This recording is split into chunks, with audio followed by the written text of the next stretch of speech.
بسم اللہ الرحمن الرحیم۔ السلام علیکم۔ آج ہم ایک فقیر اور فاحشہ عورت کے واقعے کے بارے میں بات کریں گے۔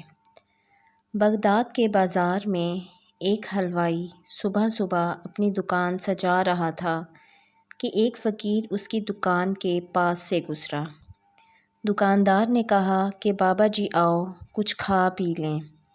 فقیر بیٹھ گیا تو حلوائی نے گرم گرم دودھ فقیر کو پیش کیا۔ فقیر نے دودھ پی کر اللہ کا شکر ادا کیا اور اس حلوائی کو کہا کہ بھائی تیرا شکریہ، اور یہ کہہ کر فقیر چل پڑا۔ بازار میں ایک فاحشہ عورت اپنے دوست کے ساتھ سیڑھیوں پر بیٹھ کر موسم کا لطف لے رہی تھی۔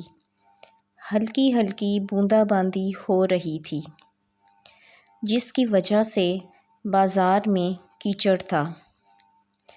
فقیر اپنی موج میں بازار میں گزر رہا تھا کہ فقیر کے چلنے سے ایک چھینٹا اڑا اور فحاشہ عورت کے لباس پر گر گیا۔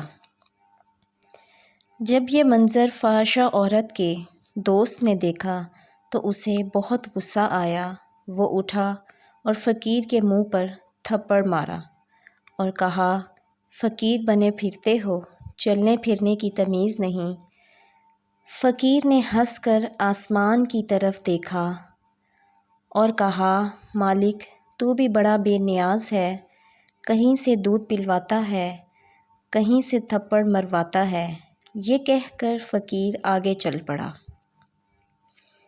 فحاشہ عورت چھت پر جا رہی ہوتی ہے تو اس کا پاؤں پھسلتا ہے اور زمین پر سر کے بل گر جاتی ہے۔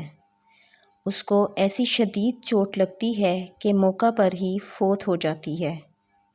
شور مچ گیا کہ فقیر نے آسمان کی طرف منہ کر کے بد دعا دی تھی، جس کی وجہ سے یہ جان چلی گئی۔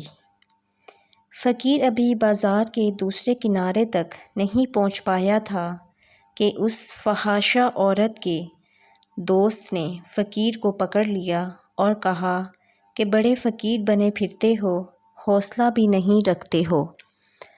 فقیر نے کہا کہ کیا ہوا؟ اس نے کہا کہ تم نے بد دعا دی اور عورت کی جان چلی گئی۔ فقیر نے کہا کہ واللہ میں نے تو کوئی بد دعا نہیں دی۔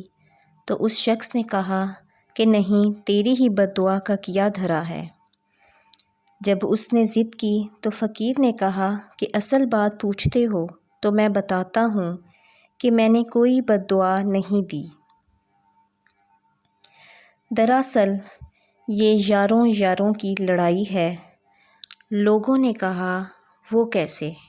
فقیر نے کہا کہ جب میں گزر رہا تھا اور میرے پاؤں سے چھینٹا اڑا اور اس عورت کے لباس پر پڑا تو اس کے یار کو غصہ آیا اور اس نے مجھے تھپڑ مارا، تو پھر میرے یار کو بھی غصہ آ گیا۔